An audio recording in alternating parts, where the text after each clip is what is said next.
Continuando con las clases, ahora vamos a desarrollar el eje temático número 4, aplicación de medio de contrastes. Administración oral de medio de contrastes. La posibilidad de diferenciar con rapidez el tracto gastrointestinal respecto de los músculos y órganos adyacentes supone una gran ayuda al realizar estudios de tomografía del abdomen y la pelvis. Esta diferencia de estructuras se consigue opacificando la luz intestinal con medio de contraste administrado por vía oral. Por ejemplo, en esta imagen nosotros podemos visualizar lo que sería la cabeza del páncreas y el duodeno. En esta serie, sin contraste, nosotros no podemos diferenciar las estructuras. En cambio, al realizar el llenado o la opacificación del tracto gastrointestinal, nosotros podemos ver cómo se llena la curva del duodeno, ¿sí? Que es la que envuelve al páncreas, ¿sí? A esto se refiere la administración, o esto se logra con la administración del medio de contraste oral. Nota: para obtener imágenes de óptima calidad, el paciente debe estar en ayuna previamente a la ingesta del medio de contraste. Porque si el caso de que el paciente haya comido o tenga líquido, no nos va a permitir o va a interrumpir el paso del medio de contraste por el tracto gastrointestinal. Elección del medio de contraste adecuado. El mejor recubrimiento de la membrana mucosa se alcanza con sulfato de bario, pero no es hidrosoluble, por lo que no debe emplearse si existe riesgo de daño intestinal. Si existe daño intestinal, es mejor usar un medio de contraste hidrosoluble, que el organismo puede reabsorber si se disemina por la cavidad abdominal. En el caso de que nosotros tengamos riesgo de daño intestinal, lo que se debe hacer es utilizar un medio de contraste hidrosoluble, ¿sí? ¿Por qué? En el caso de que utilicemos sulfato de bario, no se puede utilizar si al paciente se le va a realizar una cirugía, ¿sí? Con apertura de la luz intestinal. Tampoco debe utilizarse el sulfato de bario si se sospecha de fístula o de perforación del tracto gastrointestinal, ¿sí? Entonces, el mejor medio de contraste para el tracto gastrointestinal es el sulfato de bario, pero este no es hidrosoluble.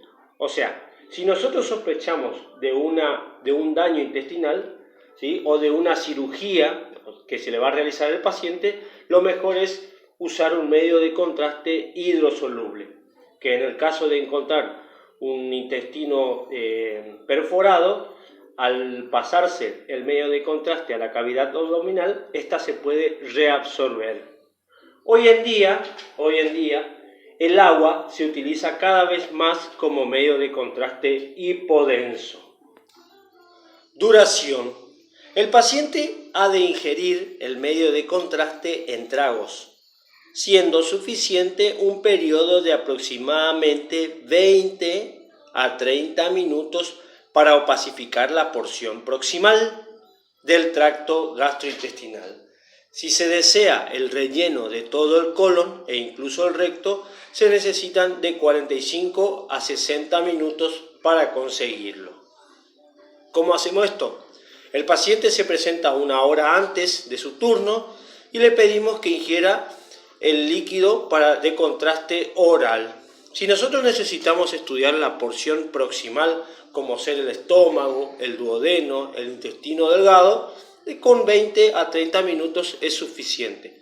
Ahora, si nuestro interés es el colon distal, ¿sí? El colon descendente, el recto sigma, vamos a pedir que la ingesta sea entre 45 a 60 minutos para lograr la opacidad de todo el tracto gastrointestinal. Dosificación. Para conseguir una adecuada opacificación de todo el tracto gastrointestinal, hay que disolver y mezclar totalmente la suspensión con agua. 1 litro. ¿Cómo logramos esto? La suspensión oral que vayamos a utilizar lo tenemos que completar con agua, logrando que esa cantidad sea un total de 1 litro. Es decir, si yo tengo 250 mililitros de medio de contraste, lo tengo que mezclar con 750 y así lograr 1 litro de esa suspensión oral.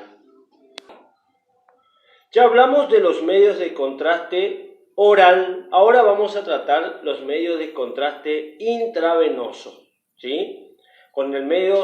Recordamos que con el medio de contraste oral teníamos todos los órganos huecos y con el medio de contraste intravenoso los órganos vascularizados, ¿sí?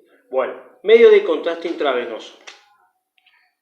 El aumento de la densidad de los vasos sanguíneos no solo permite su mejor definición respecto de los músculos y órganos, sino también proporciona información acerca del grado de perfusión sanguínea, captación del medio de contraste, en los tejidos patológicos.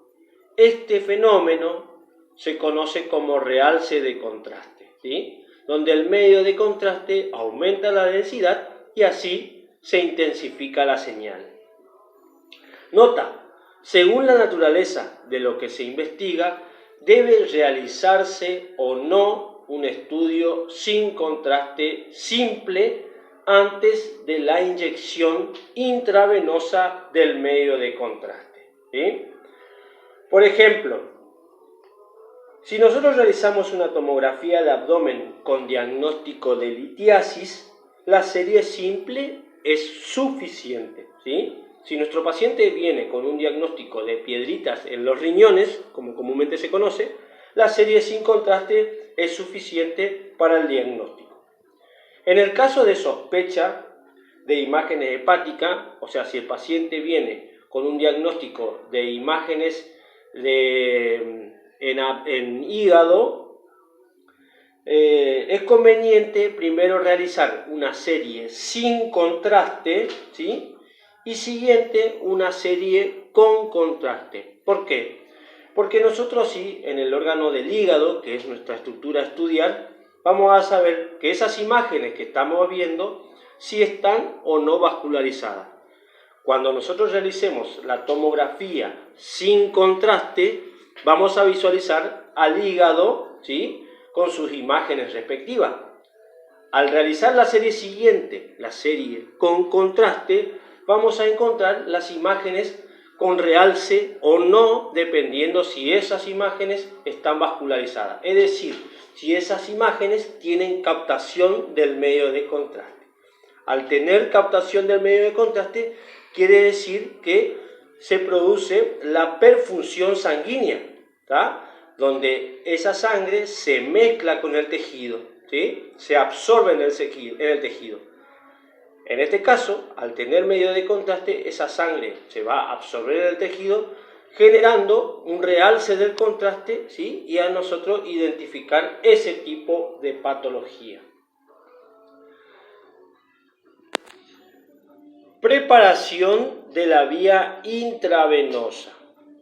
El medio de contraste se inyecta por vía intravenosa, por esto el bolo se alarga y diluye al pasar a través de la circulación pulmonar.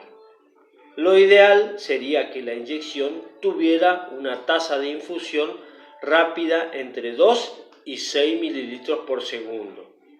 Si se desea conseguir un realce suficiente de la densidad de los vasos,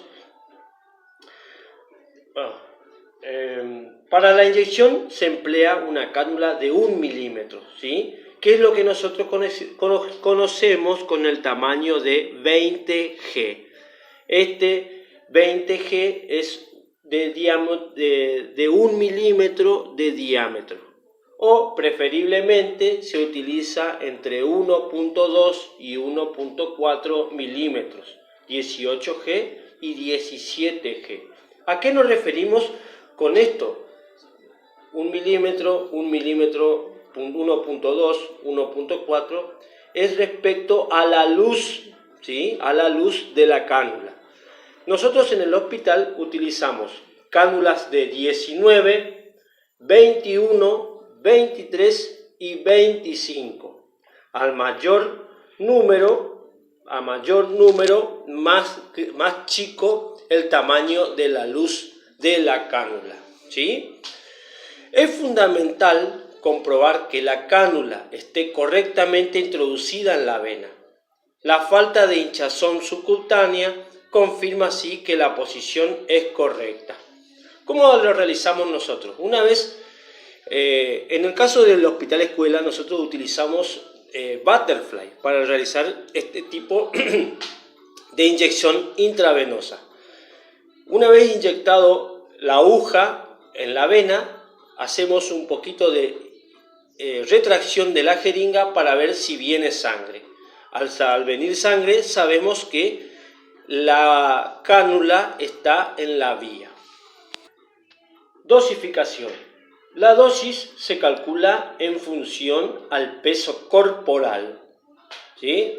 La dosis se calcula en función al peso corporal y de la sospecha diagnóstica completa.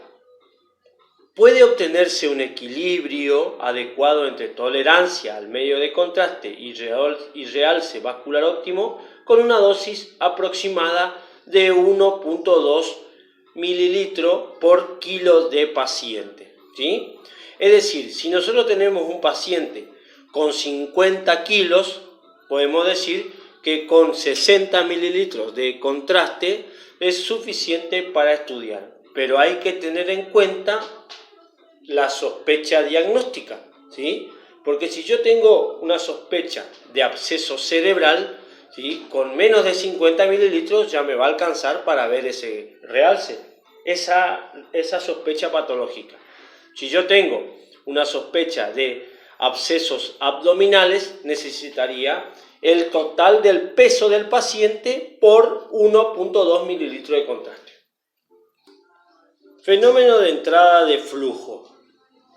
El artefacto provocado por la corriente de sangre con contraste tiene su origen en el corto intervalo entre el comienzo de la inyección y el inicio de la adquisición de datos.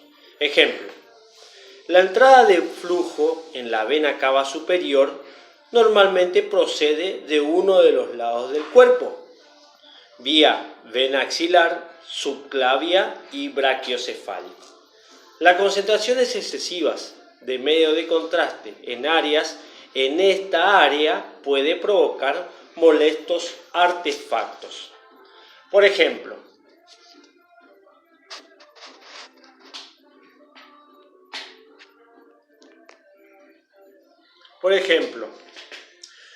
cuando ingresa el medio de contraste, ¿sí?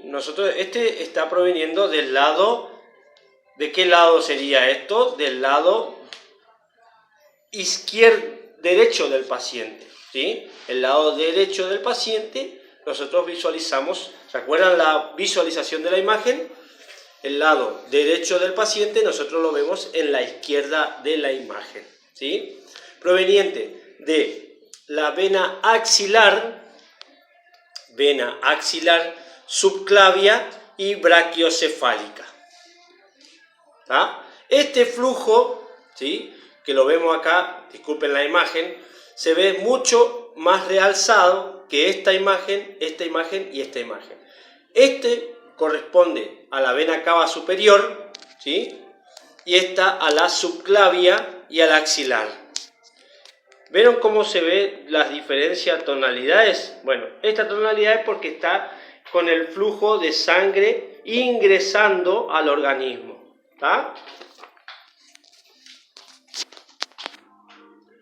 Respecto a la aplicación de medios de contrastes, también tenemos que hablar de las reacciones alérgicas a los medios de contraste, ¿sí? Estas reacciones son raras y la mayoría aparece durante los primeros 30 minutos, ocurriendo el 70% de los casos en los 5 minutos iniciales tras la inyección del medio de contraste. Solo los pacientes de alto riesgo necesitan supervisión durante más de media hora, si bien deberían ser premedicados, dado que su situación es habitualmente reconocible en una historia clínica bien elaborada. Esto lo habíamos hablado respecto a la preparación del paciente. Entonces, repetimos. Si bien las reacciones alérgicas son raras, la mayoría aparecen durante los primeros 30 minutos, ocurriendo el 70% de los casos en los 5 minutos iniciales tras la inyección del medio de contraste. Según mi experiencia, yo tengo en mi tiempo trabajando, tuve 2